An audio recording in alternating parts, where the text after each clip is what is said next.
होली दहन का अर्थ है हमें अपने जीवन में बुराइयों का त्याग करना, बुरे संस्कारों को छोड़ना। बुराइयां मानव जीवन के अशांति और दुखों की तरफ ले जाती हैं। इसलिए होली दिवस पर हमें इन बुराइयों को छोड़कर सत्य मार्ग पर और न्याय पर चलना सीखें, जिससे जीवन में खुशहाली आए और जीवन एक आदर्श और खुशी से कटे।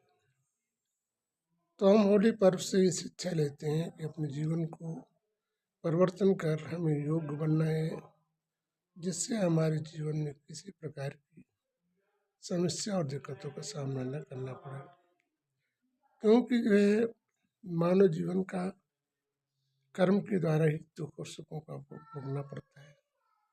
इसलिए उस परमात्मा से ऐसी कामना करके अपने जीवन का वास्तविक उद्धार करें तो अच्छा।